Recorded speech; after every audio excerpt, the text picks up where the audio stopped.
This channel does not promote any violent, harmful, or illegal activities. All content provided by this channel is meant for an educational purpose only. দিল্লির উপর চাপ বাড়াতে গিয়ে নিজেদের পায়ে কুড়ুল মারছে বাংলাদেশ। ভারতের পাল্টা হিসেবে দিল্লি এবং আগরতলায় ভিসা সেন্টার বন্ধ করছে ঢাকা।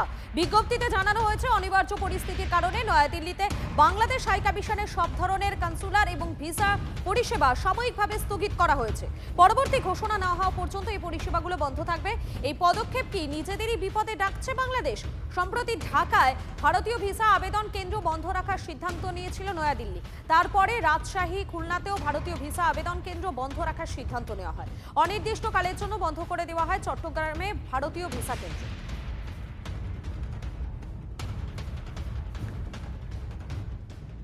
পদ্মাপাড়ে আইন কানুন শিখে উঠেছে, খুলে আম কট্টরপন্থীদের দাপাদাপি। পরিস্থিতি এতটাই সঙ্গীন যে বাংলাদেশের বিভিন্ন দলের নেতারা আগ্নেয়াস্ত্র লাইসেন্সের জন্য আবেদন করতে শুরু করেছেন।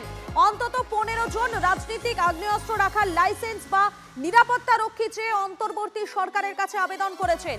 তাদের মধ্যে উল্লেখযোগ্য হলেন জামাত নেতা আমির শফিকুর রহমান, জাতীয় পার্টির চেয়ারম্যান আনোয়ার হোসেন। দেহরক্ষী কিংবা আগ্নেয়াস্ত্র রাখার লাইসেন্স চেয়ে আবেদন করেছেন 25 জন সরকারি আধিকারিকও। নৈরাজ্যের দেশে প্রাণ সংশয় ভুগছেন ওপার বাংলার রাজনীতিকরা। ইউনূস প্রশাসনের ওপর ভরসা নেই।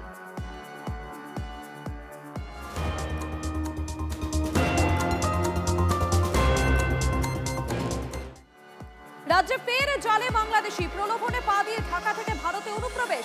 একই সঙ্গে 2 বাংলাদেশি তরুণীকে গ্রেফতার করেছে পুলিশ। জলপাইগুড়ির বেরুবাড়ির ঘটনা। স্থানীয় সূত্রে খবর, ভারতে কাজের প্রলোভন দেখিয়ে 2 বাংলাদেশি তরুণীকে সোমবার ভারতে অনুপ্রবেশ করায় এক ভারতীয় দালাল। এলাকার খবর ছড়িয়ে পড়লে স্থানীয় বাসিন্দারা 2 তরুণীকে আটক করে পুলিশকে খবর দেয়। ধৃত 2 জনের বাড়ি ঢাকায়। ধৃতদের থেকে উদ্ধার হয়েছে বাংলাদেশের পরিচয়পত্র। কি আছে আপনার?